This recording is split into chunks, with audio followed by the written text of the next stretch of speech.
মাননীয় স্পিকার, অনেককে আপনি সময় বাড়িয়ে দিয়েছেন। কেউ আপনাকে চা খাইয়েছে, সময় দিয়েছেন। কেউ আপনার সাথে ওকালতি করেন, কোর্টের বারান্দায় ঘুরেছে, সময় দিয়েছেন।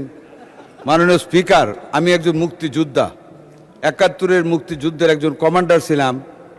মহান স্বাধীনতার ঘোষক শহীদ রাষ্ট্রপতি জিয়া রহমানের ডাকে যুদ্ধ করেছি দেশের জন্য। কাজে আমাকে ওনার বদলতে সময় ডাবল দিতে হবে মাননীয় স্পিকার। ধন্যবাদ মাননীয় সদস্য।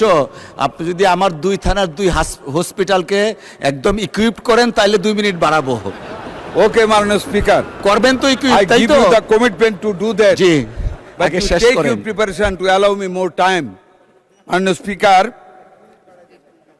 ফেসিবাদ ও ফেসিবাদের দূষরদের সকল ষড়যন্ত্রকে তুচ্ছ জ্ঞান করে অনুরাগের প্রাবল্যে দেশের প্রতি মমত্ববোধ এবং ভালোবাসার টানে আমাদের আজকে প্রধানমন্ত্রী, বাংলাদেশ জাতীয়তাবাদী দলের চেয়ারপারসন, শহীদ রাষ্ট্রপতি, স্বাধীনতার ঘোষক জিয়া রহমান এবং সাবেক প্রধানমন্ত্রী বেগম খালেদা জিয়ার সুযোগ্য সন্তান তারেক রহমান অনুরাগের প্রাবল্যে সকল বাধাকে তুচ্ছ জ্ঞান করে বাংলার জমিনে পা রেখেছিলেন 25/12/2025।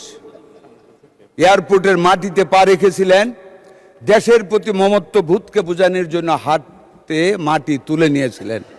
আর সেই মাটির পরশ, সে মাটির ঘ্রাণ বাংলাদেশের 18 কোটি মানুষের ভিতর পৌঁছেছিল, যার ফলশ্রুতিতে 2026-এর 12ই ফেব্রুয়ারি বাংলাদেশের জনগণ 2/3 মেজরিটি দিয়ে আমাদের মাননীয় নেতাকে দেশের প্রধানমন্ত্রী করেছেন। জনাব স্পিকার, আমাদের মাননীয় প্রধানমন্ত্রী দেশের দায়িত্বভার গ্রহণ করেছেন। উনি কিছু কাজ করতে পারেন, এরই মধ্যে প্রমাণ করেছেন। হ্যাঁ মাননীয় স্পিকার, জনাব তারেক রহমান পারেন। জনাব তারেক রহমান সারাদিন যতক্ষণ সংসদ চলে এই সংসদে বসে অন্যান্য সাধারণ সদস্যদের মতন আমাদের সাথে সংসদীয় কাজে অংশগ্রহণ করেন। হ্যাঁ তিনি পারেন। তিনি হানা ভোটের সময় হাতে হাত তুলে ভোট দেন, যার উদাহরণ আমাদের সামনে আর নেই। 4বার এমপি হয়েছি, এই সংসদে এসেছে, আগে দেখিনি।